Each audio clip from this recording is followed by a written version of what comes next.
Okay students, आज हम control and coordination chapter के बारे में पढ़ेंगे। ये लाइफ साइंस का दूसरा लेसन है। इसमें हम एनिमल में नर्वस सिस्टम कैसे काम करता है, रिफ्लेक्स एक्शन क्या होता है, ह्यूमन ब्रेन क्या है, coordination plants and immediate response to stimulus, movement due to growth, hormones in animals, coordination in animals, इनको हम स्टेप बाय स्टेप आगे करते जाएंगे।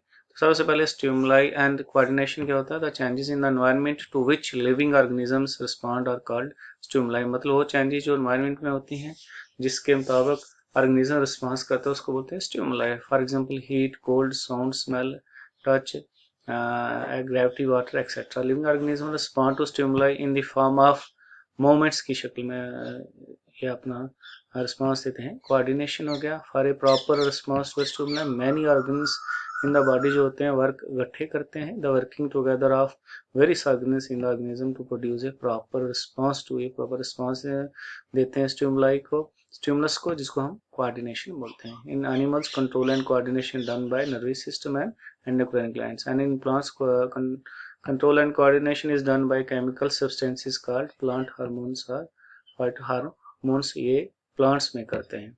अब हम करेंगे इसका एनिमल्स में कंट्रोल जो होता है nervous system and endocrine gland पर। Nervous system consist of brain, spinal cord and nerves होती हैं। रिसेप्टर्स और द सेंस ऑर्गन्स होते हैं विच रिसीव स्टिमुलाई, वो स्टिमुलाई को रिसीव करते हैं, पास द मैसेज ब्रेन को देते हैं spinal cord through sensory nerves द्वारा।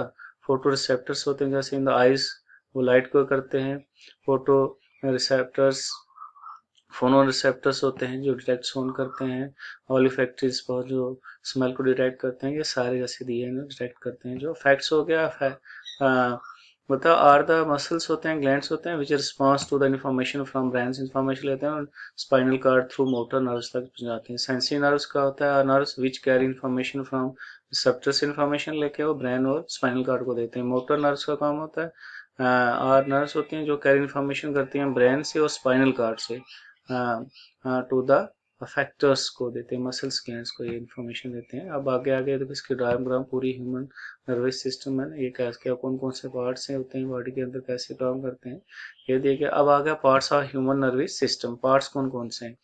जैसे parts of the nervous system, the human nervous system consist of the central nervous system and peripheral nervous system. Central nervous system का काम होता है उसमें ब्रेन होता है, स्पाइनल कार्ड होती है। लेकिन पेरिफेरल नर्वस सिस्टम में कंसिस्ट ऑफ कार्नियल नर्व्स होती हैं अराइजिंग फ्रॉम जो ब्रेन से निकलती हैं एंड स्पाइनल नर्व्स होती हैं अराइजिंग फ्रॉम जो स्पाइनल कार्ड से निकलती हैं। अब आ गया ये सेंट्रल नर्वस सिस्टम है ब्रेन और स्पाइनल कार्ड का। तो पेरिफेरल नर्वस सिस्टम है, ये देखिए कार्नियल होते हैं, पेरिफेरल होते हैं, सेंट्रल होता है, ऑटोनॉमिक होती हैं। ये पेरिफेरल नर्वस सिस्टम के हैं। नर्व सेल क्या होता है? न्यूरॉन, जिसको हम बोलते हैं neuron is the structure and function unit होता है नर्वस सिस्टम का। It has a cell body होती है, इसको साइटोन कहते हैं, कंटेनिंग न्यूक्लियस और साइटोप्लाज्म होता है। इट सेवरल ब्रांचेस होती हैं, स्ट्रक्चर कॉल्ड डेंड्राइट्स होते हैं इनको। जैसे डायग्राम में आपको बताया था, इसका काम है message pass through the nervous cell में मैसेज पास करते हैं in the form of chemical and electrical signal में कॉल्ड नर्व इम्पल्सेस, इनको हम बोलते हैं। द डेंड्राइट रिसीव इनको इन्फॉर्मेशन को लेते हैं, स्टार्ट केमिकल रिएक्शन करते हैं विच प्रोड्यूस इलेक्ट्रिकल इम्पल्स, तो इम्पल्स को प्रोड्यूस करते हैं विच पासिंग थ्रू द ज्ञान से पास होके जाती है। ये स्ट्रक्चर ऑफ टिपिकल न्यूरॉन का स्ट्रक्चर दिया गया, ये बहुत इंपॉर्टेंट है। उसके बाद ये transmission of message through neurons के द्वारा जैसे होते हैं, ये पूरा स्ट्रक्चर उसका दिया हुआ है। तो अब आ गया ब्रेन। ब्रेन बोलता है is a man coordinating centre होता है ह्यूमन बॉडी का। इट प्रोटेक्ट्स द बाय कार्नियम के द्वारा प्रोटेक्ट किया जाता है। It is covered by 3 membrane होते हैं जिसको कॉल्ड हम नीडिंग्स बोलते हैं। फिल्ड विद फ्लूइड के साथ भरा होता है कॉल्ड सेरेब्रो स्पाइनल फ्लूइड विच प्रोटेक्ट्स ब्रेन को कहता है शॉक से। ब्रेन के मेन पार्ट्स को होता है fore brain, mid brain and hind brain, pons and medulla. ये सारे इनका सबका अपना अपना काम होता है जो हमने पीछे अभी थोड़ा बहुत पढ़ा। अब ये ह्यूमन ब्रेन का स्ट्रक्चर है जो पूरा दिया हुआ है, उसको कौन कौन से पार्ट्स होते हैं, जो काम कैसे करता है। ये होगी spinal cord. Spinal cord starts from brain से शुरू होती है और extends through the vertebral column तक ये जाती है। ये स्पाइनल कार्ड है पूरी। It has 31 pair of spinal nerves होती हैं इसमें। It carries message to and from brain, ये मैसेज रिसीव करती है ब्रेन से। It also controls reflex action को भी ये कंट्रोल करती है। रिफ्लेक्स एक्शन क्या होता है? Reflex action is a sudden unconscious and involuntary response होता है of the factors to the stimulus के को।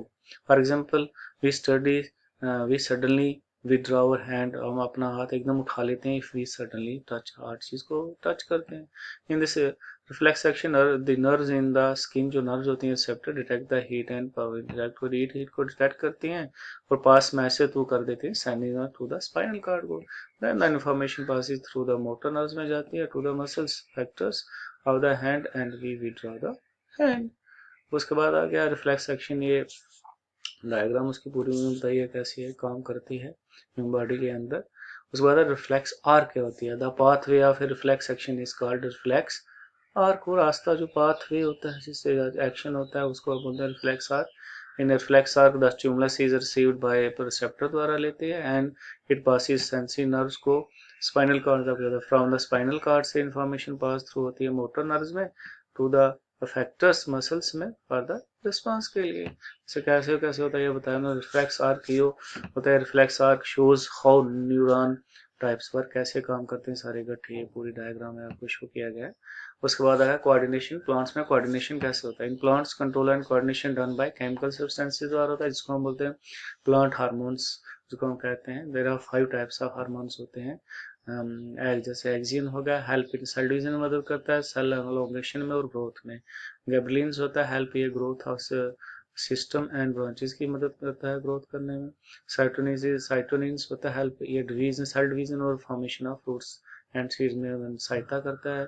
एब्सिसिक एसिड होता है, inhibits growth and affects wilting of leaves.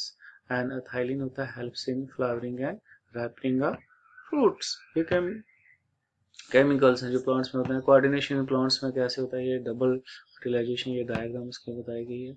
अब आप मूवमेंट्स इन प्लांट्स में कैसे होती है, इसका मतलब nastic movement. Nastic movements are non directional movements होती हैं विच आर नाइदर टूवर्ड्स, ना ही उसकी तरफ या अवे फ्रॉम द स्टिमुलस से दूर होती हैं, and it does not depend, ये ग्रोथ पर भी निर्भर नहीं करती। For example if we touch the leave of touch me not plant को अगर हम टच करते हैं, its leaves fold up and drop stone, इसके फोल्ड हो जाते हैं, ड्रॉप डाउन हो जाते हैं immediately due to the change in the amount of water की अमाउंट में जो चेंजेस आती है लीव्स के अंदर, depending upon the amount of water in the leaves, जो वाटर के पानी कितना है उस पर निर्भर करता है। ये हो गया नास्टिक मोमेंट। अब आ गया एंडोक्राइन ग्लैंड्स ह्यूमंस, बता एंडोक्राइन ग्लैंड्स ह्यूमंस में होता है। Endocrine glands also help in control and coordination में सहायता करता है endocrine gland. Endocrine gland producing chemical substance produce करता है जो कंट्रोल और कोऑर्डिनेशन को करने में सहायता करता है बॉडी की बेसिक एक्टिविटीज में। Endocrine gland is in our body are pineal, hypothalamus, pituitary gland, ये सारे दिए हुए हैं। एग्जांपल ऑफ कोऑर्डिनेशन है एंडोक्राइन ग्लैंड, वैसे वी हैव फ्राइटेंड और एंग्स, जब हम डर जाते हैं या गुस्से में होते हैं, the adrenal glands produce more adrenal hormones, ज्यादा प्रोड्यूस कर जाता है, which is sent through the blood द्वारा हार्ट, रिब्स, मसल्स, रिब द्वारा में जाता है। दिस इंक्रीज ब्रीदिंग, जो रेट है हमारी ऑक्सीजन की मोर सप्लाई हो जाती है, जिसकी वजह से muscles to prepare the body to either run away, भाग जाओ या फाइट करो। ये सारे ग्लैंड्स का फंक्शन दिया। पिट्यूटरी ग्लैंड हो गया, पेनक्रियाज हो गया, टेस्टिस हो गया, ओवरी हो गया, ये सारे endocrine glands body, human body के हैं। अब आगे एंडोक्राइन ग्लैंड्स जो हैं कंट्रोल एंड कोऑर्डिनेशन करते हैं, कैसे ये पूरा हुआ अभी हमने पीछे पढ़ा, उसके बारे में पूरा डिटेल दिया है। अब अगर एंडोक्राइन ग्लैंड्स ह्यूमन बॉडी में जो जो होते हैं, ये सारे दिए हुए स्टेप बाय स्टेप, सारे इनका क्या कौन कौन से होते हैं, काम कैसे करते हैं, जो हमने पीछे पढ़ा। इसके साथ हमारा ये लेसन खत्म हो गया। मैं उम्मीद करता हूँ आपको समझ आई होगी, और इसको तैयार करिए और नोट्स बनाइए ताकि आप याद कर पाएँ। Thank you, have a nice day.